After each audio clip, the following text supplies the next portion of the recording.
Continuando a nossa sequência de 20 qualidades. Alguém já decorou? Ainda não? Não. São só 20.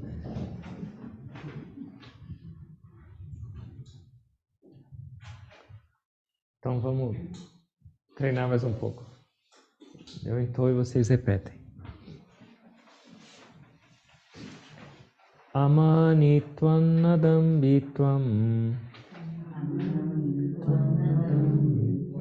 ahinchakshantirarjavam acharyopasanam shaucham stairyam atma vinigraha indriyarteshu vairagyam anahankara evacha janma mrutyo jara vyadhi dukkha doshanudarshanam asaktirana bishwanga putradara gruhajishu nityam cha samatitatvam ishtanishtopapatishu mai chananya yogena bhaktiravya vicharini vivikta deshva sevitvam aratirjana sansadir adhyatma jnana nityatvam tattva jnanartha darshanam ettad jnanam niti proktam ajnanam yadato nyata.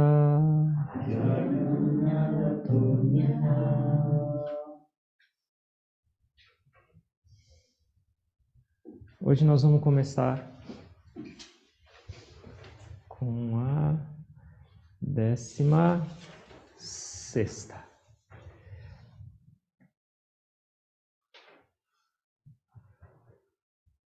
Eu falo e vocês repetem. Maicha ananya yogena. Bhaktir avyabhicharini. Essa é longa, hein? E isso que significa? Deus está falando. Essas qualidades foi Ele que falou que a gente deveria seguir. E aí, para mim, devoção exclusiva para mim. Deus é possessivo. Você tem que... A sua devoção, o seu amor tem que ser só para mim. Devoção exclusiva. Undeviated. Sem compartilhar com mais ninguém.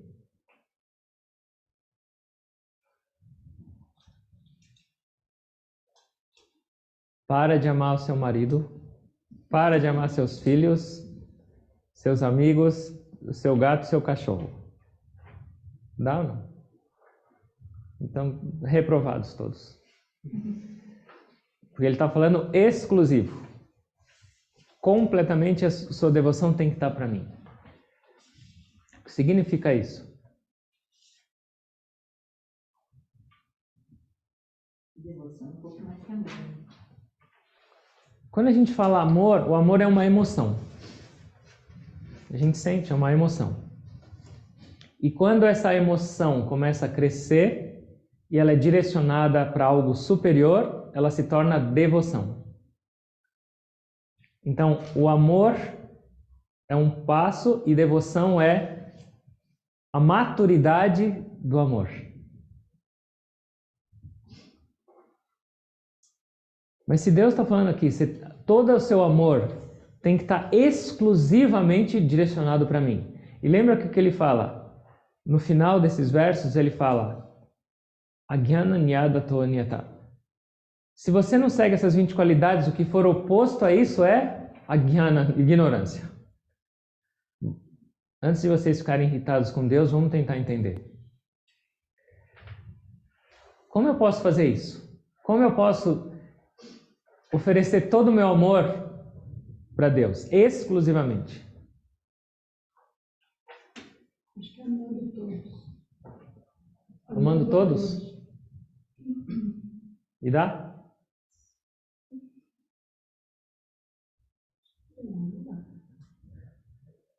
Sai abraçando todo mundo na rua. Eu te amo. Não dá.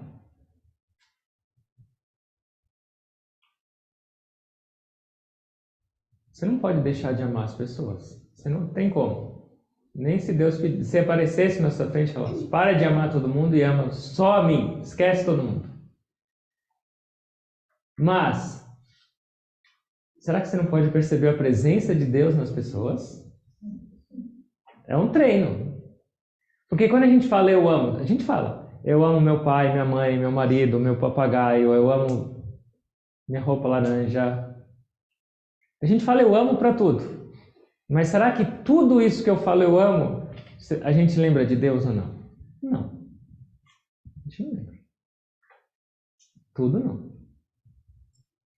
Então, o que significa essa devoção? Uma das perspectivas é a devoção exclusiva para mim é continua amando seu papagaio, seu cachorro e sua família e tudo. Não tem problema nenhum, mas não esquece que eu estou em tudo. Não esquece que eu estou por trás da sua esposa, do seu marido, da sua família, do seu filho, de tudo. E isso é devoção exclusiva. Porque em tudo que você for amar, você está percebendo a presença dele, ou lembrando pelo menos. Uma vez foi uma senhora pedir um conselho espiritual para um grande mestre chamado Ramakrishna Paramahansa. E aí ele falou para ela, faça isso, isso, isso. Ela falou, vou tentar. E ela foi, depois de uma semana ela voltou e falou, não consigo, minha mente fica me puxando para o outro lado. Falou, para onde sua mente está te puxando? Ela, eu tenho uma netinha tão fofinha, e aí quando eu pego ela eu vou dar banho, aí depois que eu paro de cuidar de tudo, quando eu vou fechar o olho, como eu vou pensar em Deus? Só penso nela, ela só aparece em tudo na minha cabeça. E ele falou, não tem problema nenhum, faz o seguinte, ao invés de você brigar para não pensar mais na sua neta, quando você for dar banho nela, pensa que você está dando banho na Mãe Divina. A presença da Mãe Divina. Quando você estiver penteando o cabelo dela, pensa que você está penteando o cabelo da Mãe Divina. Faz tudo como se fosse a manifestação da Mãe Divina. Dá para tentar assim? Ela abriu um sorriso e falou, oh, acho que dá. E ela foi. E o que aconteceu depois? A meditação dela começou a funcionar. Porque ela estava se preparando para a meditação enquanto ela cuidava da neta. Até então ela estava separando a minha neta e Deus. E por essa sugestão sutil, ele costurou a neta com Deus. E ela começou a expandir o amor que ela sentia pela neta por Deus. Num pacote só, um combo. Então, essa é uma das perspectivas de Maichanana Yogena Bhaktiravyā Vicharini. Canaliza para mim. Não esquece que eu estou em tudo e em toda parte. Porque se você esquecer, você está esquecendo a parte principal. E aí isso vira... Esse amor que a gente chama de amor, ele não é maduro ainda. Então esse amor que a gente fala constantemente, a maioria das pessoas nem sabe o que é amor. E todo mundo... Duas palavras são mais mal utilizadas, Deus e amor. Quase ninguém sabe o que significa essas duas e são as palavras talvez mais utilizadas. Então, quando a gente utiliza esse amor, só esse amor, mas para um indivíduo, para um objeto ou para uma pessoa, sem essa percepção do divino por trás, o que esse amor vai trazer? Ele vai trazer apego, ele vai trazer possessividade. ele vai trazer medo. Sim ou não? Mas quando a gente conecta isso com essa presença que permeia tudo, a nocividade do amor se dissolve. E é por isso que isso se transforma em devoção. Na devoção não existe essas três coisas. Isso está claro? Todo mundo tem netinho ou não? Não? Então arrumem uma para lembrar da Mãe Divina. O que mais isso pode significar?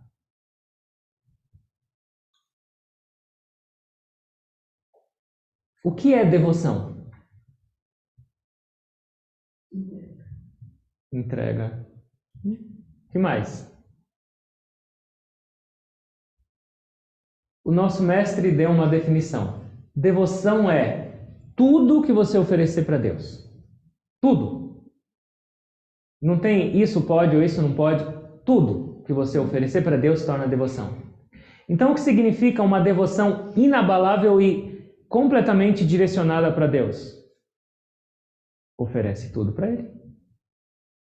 Oferece o seu trabalho, oferece o seu pensamento, oferece sua emoção, oferece sua comida antes de comer, oferece sua família e seus relacionamentos, oferece tudo o que você faz.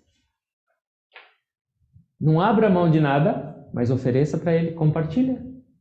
Isso também é dessa perspectiva de começar a direcionar realmente sua vida e sua atenção e sua consciência para o divino, mesmo enquanto você faz tudo.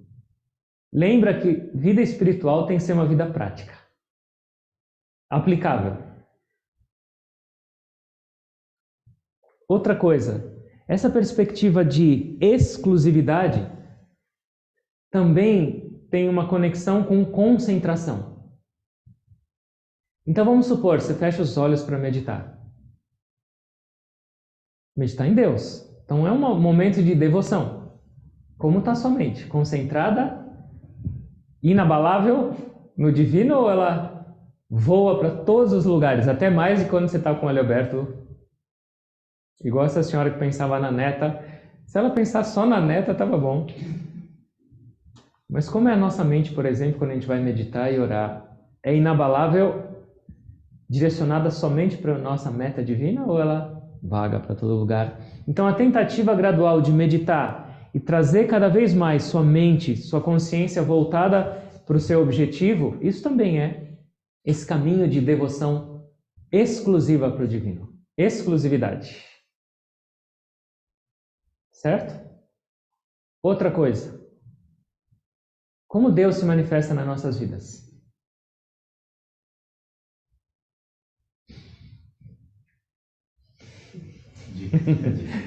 A dica, né?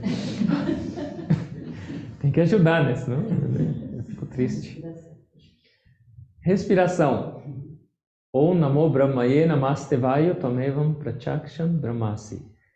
A respiração é a própria presença de Deus nas nossas vidas. Ele se revela em nós por esse ar que está entrando agora nas suas narinas. Então, o que significa uma devoção exclusiva? Lembrar de sua respiração. Cada vez que você lembra de uma respiração, essa, na verdade, é o seu maior ato de devoção. Porque você está falando o quê? Deus, eu me lembro de você e eu te agradeço porque você me mantém vivo. Por essa respiração eu posso amar todo mundo. Por essa respiração eu posso fazer tudo. Só que eu faço tudo e esqueço da fonte. Então, essa respiração é a presença dele. Então, uma devoção inabalável é fazer pelo menos um esforço para se lembrar das suas respirações. Um mestre realizado, por exemplo, o Guruji fala que durante 24 horas por dia ele não perde uma respiração. Nem mesmo quando ele está... Isso é uma devoção inabalável, porque o tempo inteiro ele está exclusivamente para Deus. Por quê? Porque enquanto ele fala, ele está respirando, ele lembra de Deus que respira nele. Enquanto ele come, enquanto ele vai no banheiro, Deus está junto o tempo inteiro.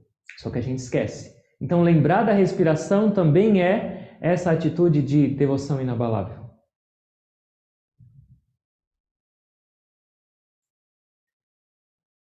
Lembrar da sua própria natureza divina. Porque se você lembrar que Deus está dentro de você, que Deus é a sua própria essência, fica mais fácil depois isso ser transferido para os outros.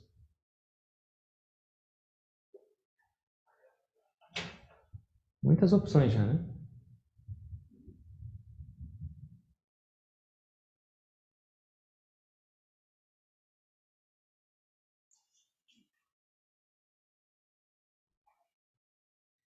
Algumas coisas que o Guruji pede para a gente pensar. Primeiro, qual é a prioridade número 1 da sua vida? Vocês não precisam responder. Eu sei que um monte de gente vai falar Deus aqui agora. Segundo, você tem uma meta clara do seu viver? Terceiro, as pessoas com que você se relaciona e convive e as suas posses possuem você e a sua mente? Ou seja, a gente fala eu possuo, mas essas coisas te possuem. E o que significa isso? Elas estão o tempo inteiro na sua cabeça, igual aquela vó. E a próxima é conectada com essa. Porque o que significa elas te possuem? Isso gera um monte de preocupação na sua cabeça, com as suas posses e com as pessoas. Outra, a sua devoção é pura e é direcionada para Deus. Esse direcionado é o que a gente falou dessas perspectivas. A sua devoção é pura e direcionada para Ele. Outra,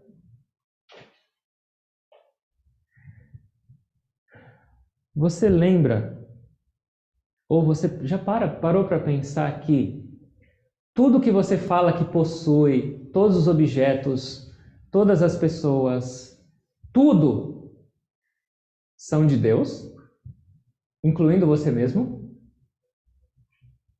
Se você tem essa perspectiva de que tudo é dele, inclusive essa existência, essa vida, que preocupação você ia ter?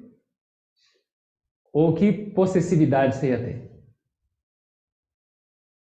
As pessoas colocam, eu já vi vários carros com adesivo, presente de Deus. Será? Ou será que é só um adesivo?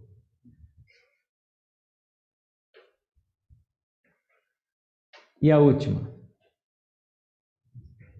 Será que meus pensamentos, palavras e ações estão banhados por essa devoção por Deus? E será que a minha respiração é direcionada ou dirigida para essa presença divina? Ou seja, será que eu conecto a minha respiração com essa presença divina? Só algumas coisas para a gente refletir. Alguma pergunta?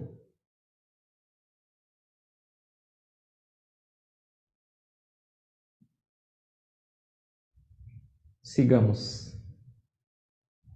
Porque essas outras são conectadas que a gente vai falar agora. Porque o que acontece? Quando você começa a praticar ou tentar praticar essa devoção exclusiva, seja por qualquer uma dessas opções que a gente discutiu, você vai perceber que algumas coisas se tornam um obstáculo nessa sua prática. Então a próxima qualidade é Vivikta. Podem repetir. Vivikta. Desha. Sevitvam.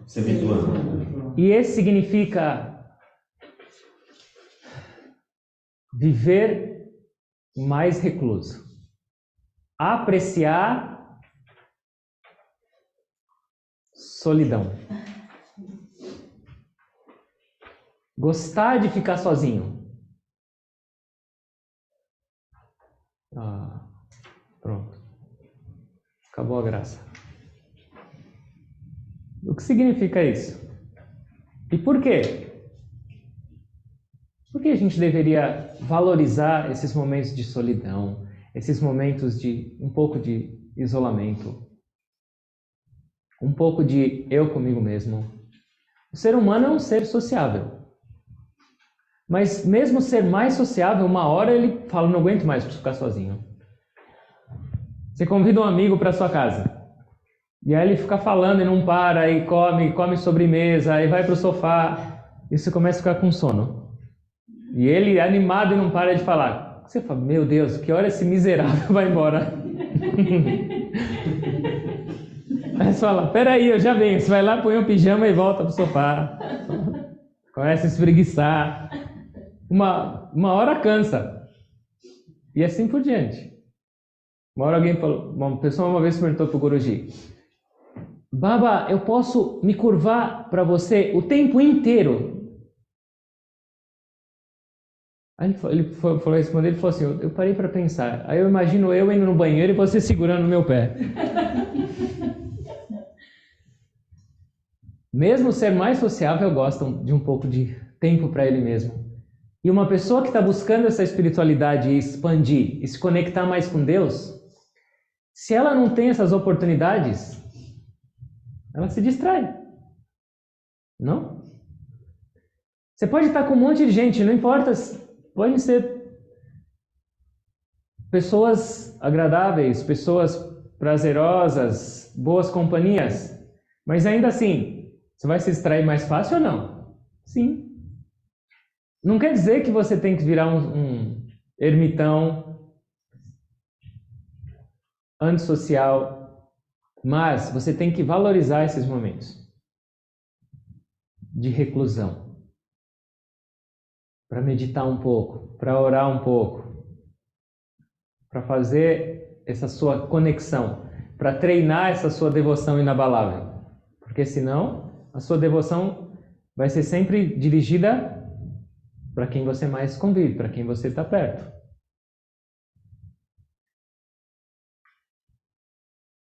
As pessoas quando querem, elas planejam férias, elas não querem, normalmente, fora carnaval, mas elas não querem ficar numa multidão.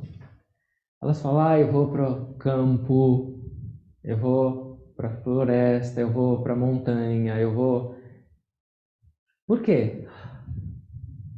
Livre, mais aberto, menos gente. Porque o que acontece? A nossa mente absorve tudo isso. Eu fui para Uberaba. E é uma cidadezinha, parece uma cidade do interior de São Paulo. Nossa, é super. E eu estava falando com essa pessoa, nossa, como é tranquilo aqui. Mas estava fazendo barulho, estava passando carro, igual passa aqui. Só que o que é diferente? A energia também é diferente, não é agitada. A energia daqui dessa cidade é agitada. Por quê? Porque tem mais população. E todo mundo aqui em São Paulo, eu ouvi uma vez uma reportagem, uma notícia numa revista que, eu não lembro, São Paulo é a cidade mais estressada do mundo ou São Paulo tem as pessoas mais estressadas do mundo. Alguma dessas. Então você imagina a maior população do Brasil e todo mundo correndo para lá e para cá, paranoico. Que energia que está sendo gerada nisso? É nítido quando eu faço essas viagens e eu vou para outro lugar. Quando você está aqui, você não percebe. Mas por isso é que esse negócio de reclusão. Então, reclusão é querer se afastar um pouco disso e querer se conectar com algo diferente. Dá para entender isso? O ambiente de São Paulo, por exemplo, dificulta ou prejudica você estar todo? Assim, externamente. Ele pode facilitar nessa perspectiva, falar, Deus, você me colocou numa roubada aqui, hein? Então agora me ajuda aí. Então, o que acontece? Quando você está num lugar mais desafiador, a sua prática espiritual tem peso 2 ou 3, a bandeira aumenta. Por isso que o Guruji colocou um asha no meio da cidade. Então, é mais difícil, é mais desafiador, porque a sua mente vai se dispersar mais rápido, você vai ter um monte de opções mais para fazer, um monte de lugares para ir, um monte mais de amigos, só que o seu esforço é mais recompensado. Guruji fala, e isso parece contraditório com o que a gente está discutindo agora, mas ele fala, se isolar e morar numa caverna na montanha e se realizar é fácil. Mas os heróis de verdade são aqueles que estão no mundo, vivendo, pagando conta, lidando com os desafios e com problemas e se dedicam no caminho espiritual. Esses são os verdadeiros guerreiros e fortes. Todos nós. E não é só isso. Então, não é simplesmente uma reclusão. Porque vamos supor, você fala, eu agora vou morar nos Himalaias. Será que você está recluso? Mesmo se não tiver ninguém perto de você, você está recluso ou não? O que tem lá? Como está lá dentro? Ih, como está minha casa agora? Ih, esqueci a janela aberta. A mente vai junto. Então a verdadeira reclusão é tornar essa mente mais serena cada vez mais, menos falante. E aí você consegue cada vez mais se tornar menos suscetível ao externo. E aí, quanto mais você controla a sua mente, mais você está em reclusão, não importa onde você esteja. O Ramakrishna falava que tem 3 lugares para você se retirar. Vana, Kona e Mana. Vana é floresta. Normalmente quando você vai para um lugar desse, tranquilo, a sua mente já entra num estado mais meditativo. Então, claro que sempre quando a gente pode, dá uma escapada. Mas não é sempre que a gente pode. É maravilhoso ouvir um barulho de repente, uma água correndo ou um passarinho. Nem todos gostam. Eu falei, tem gente que vem aqui e fala, por que esse sabiá não para de apitar no meu ouvido? Pede o que você quiser, mas não para eu dar fruta para esse ser aí que não me deixa meditar. Mas normalmente as pessoas gostam. O outro, ele falou, Kona, acha um canto da sua casa. Se não deu para ir para a floresta, pelo menos acha um cantinho um pouco mais tranquilo da sua casa. Vai lá e medita. E Mana, acha um canto da sua mente para meditar. Não precisa nem para ir floresta, nem se preocupar com o canto da sua casa. Se preocupa com o canto da sua mente, o resto se resolve. Yogananda falava, eu posso sentar em qualquer lugar, até mesmo se 2 mundos estiverem se chocando, eu medito. Essa é a verdadeira reclusão. Mas para isso, no começo, a gente precisa se retirar. Porque vamos supor, você está rodeado de pessoas e de atividades e tudo isso, e você quer direcionar seu coração e sua mente para o divino, ou você quer lembrar da respiração, ou você quer... Você precisa se afastar um pouco para olhar diferente e depois você volta. Mas você precisa disso. Então é muito legal esse tipo de treino para a gente. E não precisa ser longos períodos, mas durante o dia, façam alguns momentos, um pouquinho de silêncio. Fiquem um pouco sem seu celular, sem estímulos externos. Todo mundo pode fazer isso. Tem uma pessoa que eu estava conversando outro dia e ela não parava 1 segundo de usar o celular. E aí eu falei brincando, eu aposto que você leva o seu celular para o banheiro. Falei brincando, como se fosse uma gozação. E ele riu e falou, é verdade. Eu tenho uma capa de plástico. Eu estou tomando banho, eu coloco ele no lugar da saboneteira e fico ainda reclusão. Nem no banho mais. Então, alguns momentos de reclusão durante o seu dia vão fazer muito bem. E o que acontece hoje em dia? Ninguém consegue ficar nem 30 segundos sem algum estímulo. Porque começa a ter chilique. Porque a gente acostumou com isso. 2 celulares, mexendo o tempo inteiro para alguma coisa. Cada vez mais a nossa capacidade de se manter nesse estado de reclusão, ou com solidão, ou de apreciar isso, está ficando mais difícil. Gurudev ficou 11 anos recluso. Silêncio e reclusão.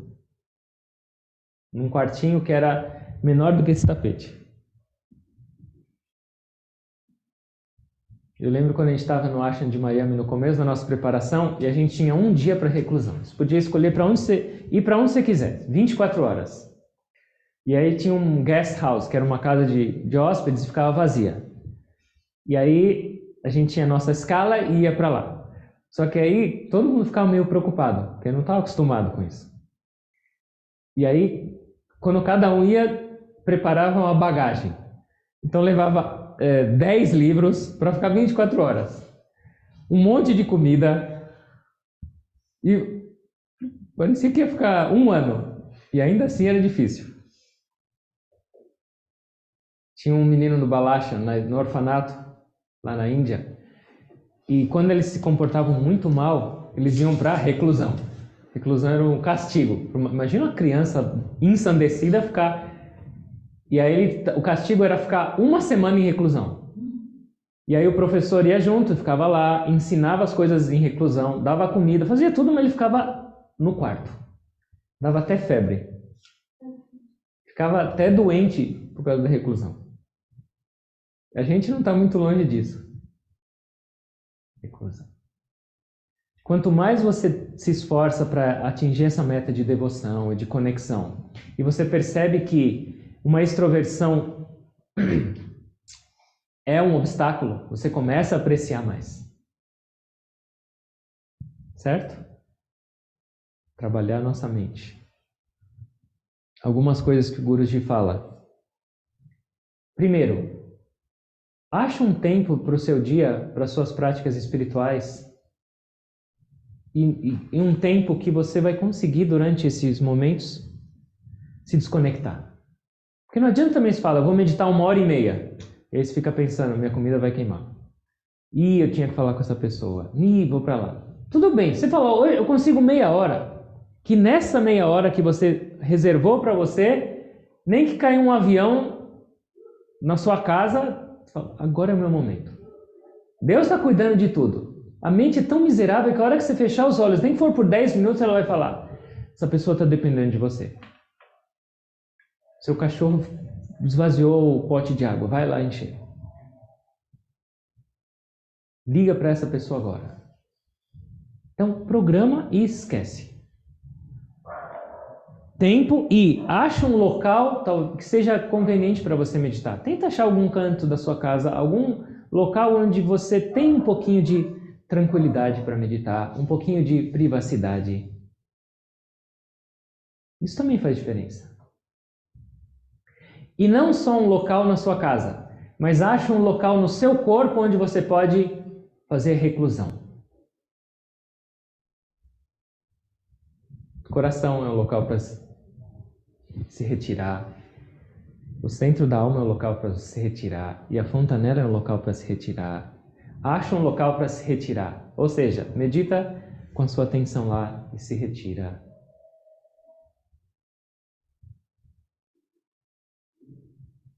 Se mantenha sintonizado com a sua vida espiritual e com a meditação durante o seu dia. Porque aí você vai conseguir ficar nessa reclusão o tempo inteiro. Se você... Não adianta a gente meditar por um pouquinho e depois fala, acabou, graças a Deus me livrei já hoje. E esquece completamente de que a sua vida inteira deveria ser espiritual. Que não existe separação entre mundo e espírito. Mantenha-se conectado de alguma maneira durante o dia. E isso vai permitir com que as suas atividades, seu dia inteiro, gradualmente se torne uma prática espiritual, uma reclusão. Mesmo se você estiver conectado com todo mundo. Então mantenha-se conectado.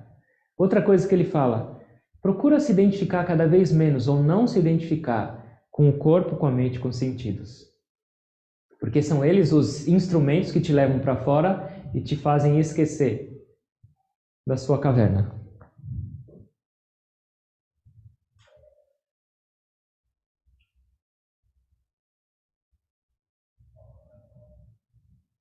Certo? Alguma pergunta?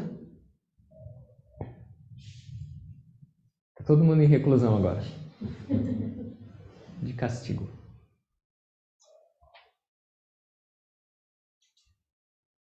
E a última é uma consequência que nós vamos discutir hoje, é uma consequência dessa aqui.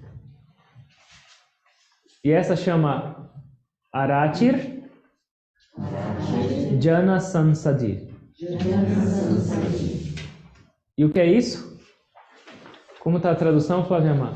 O interesse pela companhia de pessoas. Aí é um antissocial, né? Por que você acha que eu perguntei para você? Não sei. Não faço ideia. E agora, hein? Tá ficando delicada essa situação, né? Quando você percebe que toda aquela seu esforço para reunir, estar sempre no meio de um monte de gente, na verdade era legal, mas depois você esquece o tempo inteiro da sua divindade, da sua meditação, da sua respiração, da sua devoção, e você ficou horas falando e falando e esqueci. Você começa a não ficar tão mais animado o tempo inteiro, tá? Com pessoas, com companhias. Então você se torna mais seletivo. Isso é esse... Como é a tradução? Desgosto? Desinteresse. Ah, desinteresse. É mais bonito, é mais bonito. É um estágio avançado. Né? Desinteresse. Você já não fica mais tão animado. Eu vou reunir 1000 pessoas hoje. Porque pensa, mesmo se você estiver com pessoas agradáveis e tudo, você vai conseguir lembrar da sua respiração. Você começa a falar um assunto super inspirador. Você vai lembrar de alguma coisa disso? Vinho de qualidade. Você vai soltar a língua e mandar ver e esquecer. E aí, uma pessoa que está buscando e está querendo se desenvolver, depois que ela passa um longo período de esquecimento, ela fala, de novo. Agora eu não esqueço mais. Então, ela começa a ser mais seletiva. Então, primeiro é ser seletivo. E depois a gente tem que estar em companhia, não tem jeito. Mas também saber filtrar. Porque se você, vamos supor, você quer expandir sua consciência, subir dos centros inferiores, que é dinheiro, sexo, comida e emoções. Você quer ir para outro tipo de experiência, de expansão. E aí você se relaciona só com pessoas que falam o tempo inteiro só de dinheiro. O tempo inteiro só de prazer. O tempo inteiro só fala de comida. O tempo inteiro fala de desarmonia, de tragédia, de desastre, Como sua mente vai ficar? Você está fazendo um esforço quando você fecha os olhos para meditar, para se elevar. E aí você vai lá e você se envolve com isso. Quando você vai ver, você está na mesma onda e falando para onde foi sua consciência de novo? Para baixo. Então, selecionar, ser mais cuidadoso com as companhias. Isso também é Arati Jana Sansadi. Não é só não gostar de nenhuma companhia, mas entender que certas companhias com muita intimidade vão influenciar diretamente o seu estado mental e a sua consciência. E isso fica mais nítido. O que acontece com uma pessoa que está tentando crescer espiritualmente? Ela desenvolve uma sensibilidade. Uma sensibilidade aqui não é que ela fica mais fraca, mas ela percebe mais facilmente essas influências. Porque o que acontece, vamos supor, você está numa roda de amigos e eles começam a falar mal de político, falar mal de religião, ou falar só de coisas mundanas e mais nada. O que vai acontecer quando você for fechar os olhos para meditar? Só vai ser uma continuação daquilo. Ou quando você vai dormir. Já perceberam isso ou não? Muitas vezes a gente sonha com o que a gente passou durante o dia. Então a sua mente absorveu aquilo lá tudo. Mais seletivos. Primar por boas companhias. Companhias que talvez vão vir de encontro ao que você almeja para a sua vida. Claro, a gente tem trabalho, a gente tem talvez família ou amigos que não são exatamente alinhados com o nosso propósito. E não quer dizer, larga todo mundo. Mas também não desenvolve uma relação íntima com as pessoas que você entende que não tenha a mesma direção para a sua vida, o mesmo caminho? Dá para entender isso? Parece um pouco antissocial, parece um pouco, mas não é. É valorizar a sua vida, é valorizar sua alma, seu espírito, é valorizar o seu crescimento espiritual. A gente só está aqui nesse mundo para crescer, para desenvolver. E com o tempo, quando a gente vai se tornando mais fortes espiritualmente, menos suscetíveis a influências externas, aí essas coisas não se tornam fundamentais. Porque quando você está estabelecido, é diferente. Por exemplo, Paramahansa Yogananda, quando ele estava nos Estados Unidos, ele saía para palestras e quando ele voltava, às vezes ele voltava a pé ou de trem. Ele fazia questão de passar num beco que era o beco de prostituição, de droga, de bebida, e ele fazia questão de passar e passava bem devagarinho lá. Por quê? Porque não mais ele era suscetível ou influenciado por aquelas companhias, por aquela movimentação, mas ele estava agora influenciando.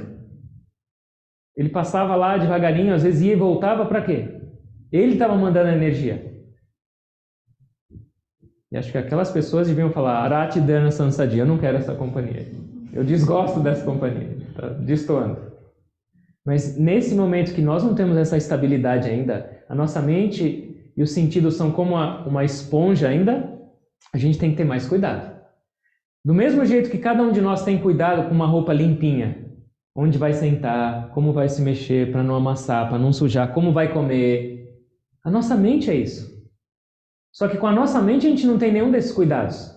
A gente discute qualquer coisa, a gente fala qualquer coisa, a gente absorve qualquer coisa, a gente dá corda para essas coisas. A nossa mente vai sujando e sujando. Aí, sei lá, medita um pouquinho e depois o resto do seu dia suja um montão. Então, essa harmonia, limpa a sua mente e depois toma cuidado onde você vai sentar com a sua roupinha limpa. Isso é Arati Dhyana Sansadi. Presta atenção. Isso dá para entender? Alguma pergunta?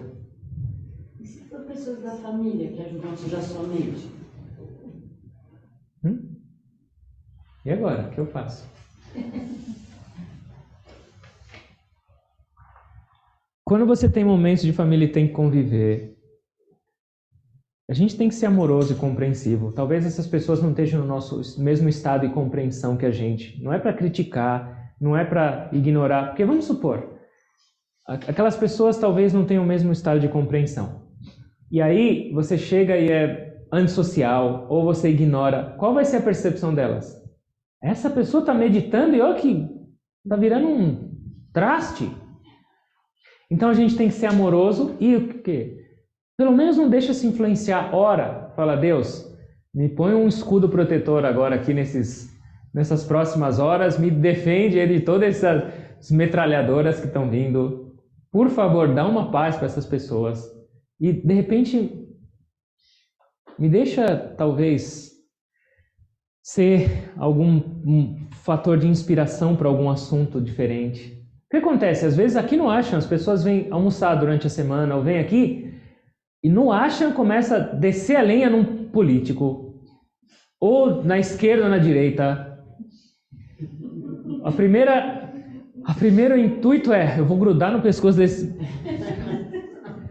Mas aí, em vez de fazer isso, sutilmente, ou vem uma pessoa e começa a falar de quem foi assassinado, de quem morreu. Oh, Jesus, eu vou ter uma indigestão aqui, eu vou cair duro. Mas o que é? Sutilmente muda de assunto. Fala, nossa, você viu aquela palestra? Ou, nossa, que legal, você viu o que essa pessoa fez? Sutilmente ou gentilmente muda de assunto. Ou, pelo menos, não dá corda para aquele assunto.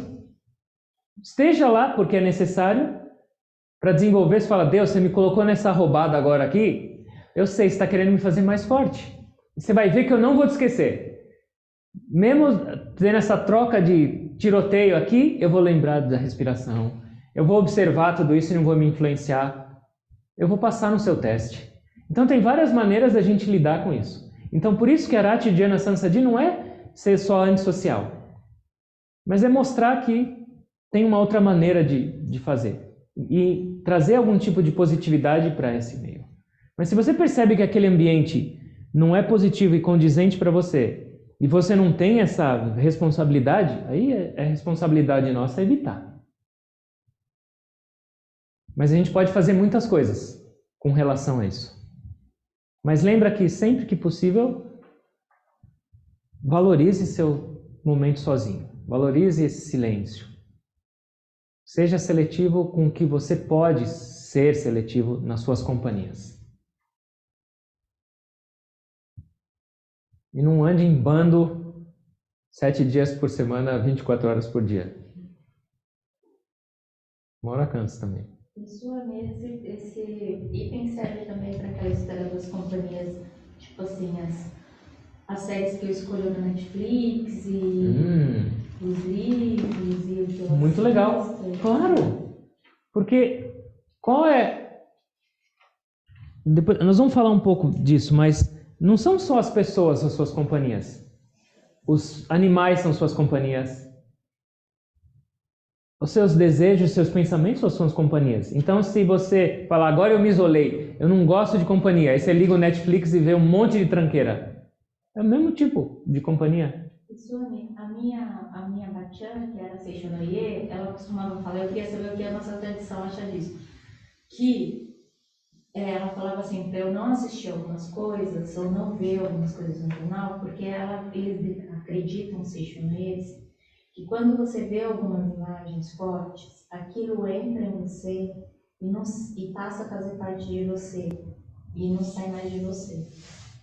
E por causa disso, ela tinha um monte de coisa que tipo, não podia ver, porque eram fortes. E tipo, como é que a gente vê isso? O que acontece? Tudo que você tem de contato com o mundo, com seus sentidos, gera uma impressão. E essa impressão ela pode se estabelecer de uma maneira mais sutil ou mais intensa na sua vida. Então, quando você tem uma impressão muito forte, esse negócio vai grudar muito fortemente em você. Eu fui para Aracaju e tinha tido aquele vazamento de óleo. E aí alguém falou, não, as praias estão limpas. E era no final do programa, eu não estava enxergando, era à noite já. Aí eu fui andar na praia. Quando eu cheguei na casa, a sola do meu pé estava inteira preta de piche. E para sair aquele negócio? Nem com faca. Essa é a impressão forte. E o trabalho que você vai ter para tirar isso da sua cabeça depois vai ser intenso. E é por isso que a gente tem que ter esse filtro. Tudo que você estiver ouvindo, assistindo, falando, tocando, está entrando em você. E se você alimentar isso, ou se isso for muito intenso, é muito provável que as suas tendências vão se tornar paralelas ou parecidas com essas suas impressões. Entendeu? A sua mente se alimenta dessas impressões, e essas impressões, quando estimuladas, se tornam seus hábitos, e esses hábitos vão se tornar sua vida. E essa vida vai se tornar o seu destino. Tá? E por isso, então, tudo que a gente está absorvendo está se tornando parte das nossas vidas. Depois é um trabalhão para limpar. Uma pessoa que vive sem consciência não percebe isso. E aí depois ela vai fechar o olho para meditar e fala, não dá, é impossível, isso é para louco. Por quê? Porque a gente não teve esse cuidado. Então, como você sabe que agora é um trabalho árduo para limpar tudo isso, a gente tem mais cuidado antes de sujar de novo. Certo? Legal essa pergunta. Isso serve para percepções do bem também, né? Opulência, riqueza. Claro. É a mesma coisa, né? É a mesma coisa. Serve também. Porque mesmo, vamos supor, mesmo boas companhias também estão trazendo um monte de impressão na sua cabeça. Então, moderação e esse filtro são extremamente importantes para tudo. Não só para o negativo, mas para o positivo também. Porque depois de um tempo, o positivo não é mais tão positivo também.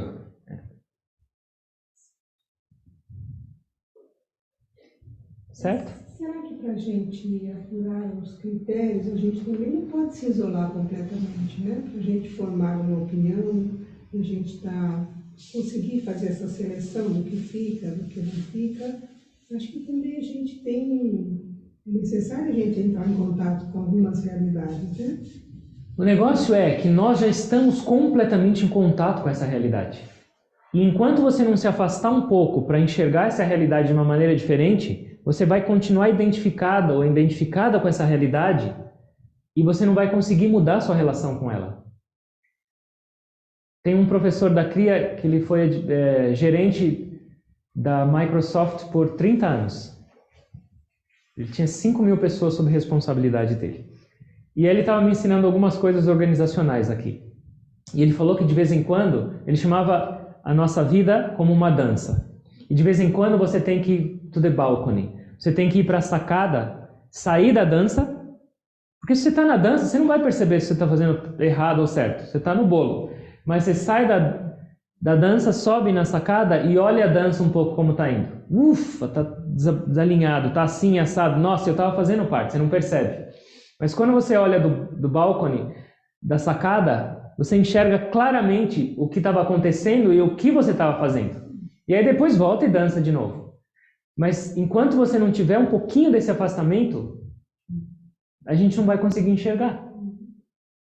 Por que acontece quando as pessoas têm um problema e elas conversam com alguém que está de fora? É muito mais fácil a pessoa dar uma dica ou uma clareza, porque ela está da sacada olhando.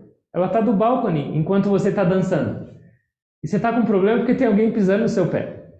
E alguém de fora está olhando, fala, ó, é assim que tem que dançar. Essa é a nossa necessidade.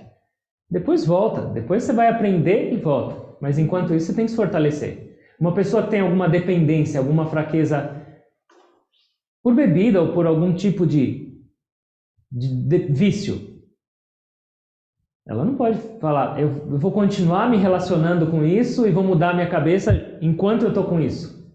Ela tem que se afastar e entender e aprender e se fortalecer, depois talvez ela consiga. Mas é necessário. Claro.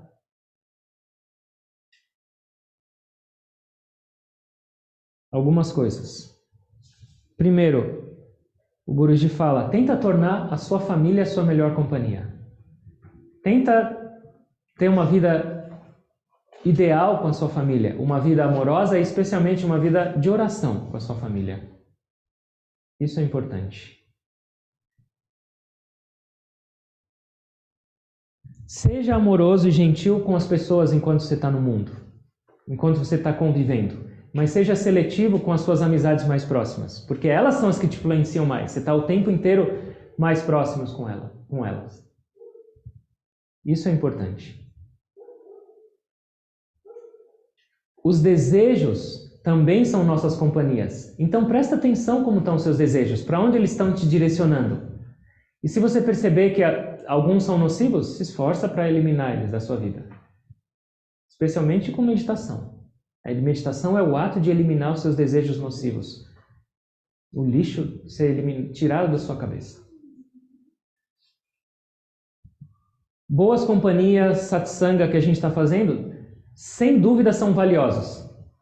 Mas eles servem só para um estímulo, não como um principal. Não adianta a gente querer o tempo inteiro só buscar boas companhias. Porque a nossa maior companhia, a melhor das companhias é Deus. E quando a gente está com companhias externas, a gente tende a esquecer dessa. Então, foi o que o Luciano falou. Até mesmo o positivo, em alguns momentos, se torna não tão positivo. Então,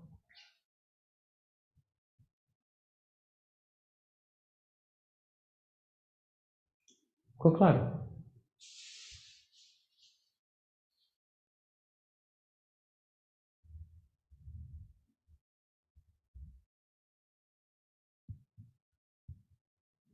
Última coisa que ele fala.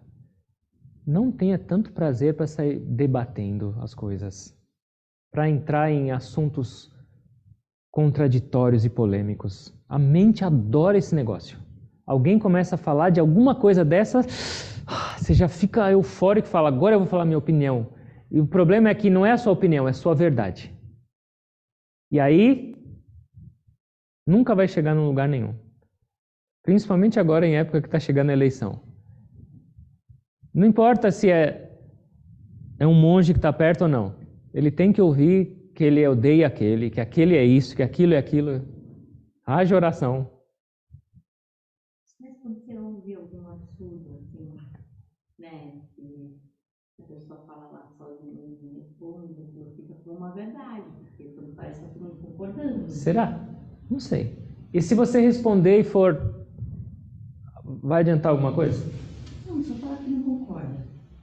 Ótimo! Ou se você não puder falar que não concorda, discorda internamente e ora. Fala, Deus, isso é uma... Nossa Senhora, é sem noção esse negócio, eu não concordo.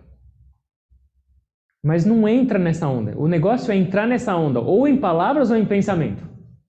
Porque mesmo se não for palavras, se você está ouvindo isso, lá dentro já está se remoendo.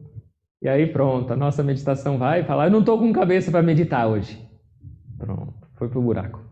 Então, evita. Evita essas discussões conflitantes, evita essas coisas. A mente tem um prazer imenso por isso. Mas a gente está tentando acalmá-la e não excitá-la. Entenda que nós não somos donos da verdade. A nossa verdade tão real talvez não seja para os outros. E é por isso que é tão fácil a gente entrar em argumentos. E eles ficam por muito tempo aqui dentro, não só na hora. Certo? Eu vou parar de argumentar também. Vamos fechar os olhos, por favor.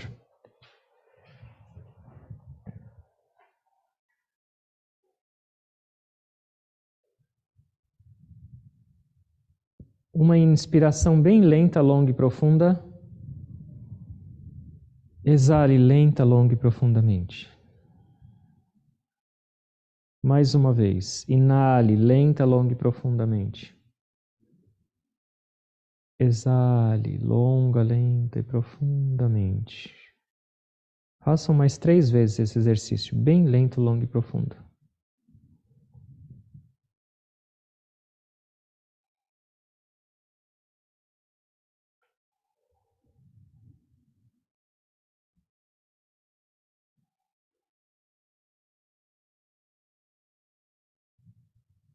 Respiração normal e consciente. Lembra dela, não esquece. Até mesmo nesses momentos de boas companhias, de satsanga, falando sobre Deus, sobre inspiração, sobre transformação, quantos de nós se lembrou da respiração?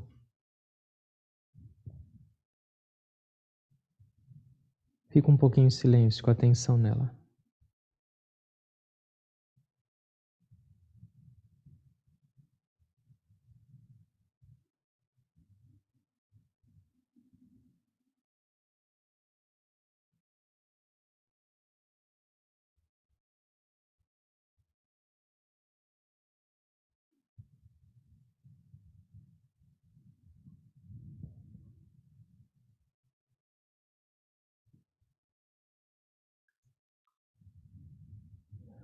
Oh Deus, o tempo inteiro você se revela para mim, por essa respiração, por esse corpo, por esses movimentos, por esses pensamentos, por todas essas pessoas e objetos que eu me relaciono. Tudo é sua presença e em tudo eu te ignoro. Me ensina a direcionar meu amor, meus pensamentos, palavras e ações para a sua presença. Em tudo e em todos. Me ensina a fazer essa conexão, essa união do mundo com a sua presença. Eles não podem viver separados. Isso é só ignorância. Me ajuda. Me dá mais desejo por essa verdade, por essa experiência. E me permite crescer nesse caminho. Usar essa vida com um propósito elevado e nobre. E que assim eu também possa servir e contribuir mais para esse mundo.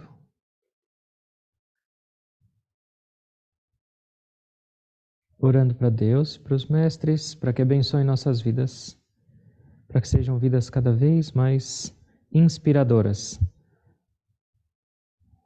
cheias de valores, de princípios e vidas de crescimento, de expansão, não de contração. Que ela seja usada para alcançar esse propósito mais elevado. nossa verdadeira identidade. Obrigado a todos por essa oportunidade, por essa reunião divina e tentando me conectar com essa presença de Deus que habita em toda parte e dentro de cada um de vocês. Eu me inclino a todos.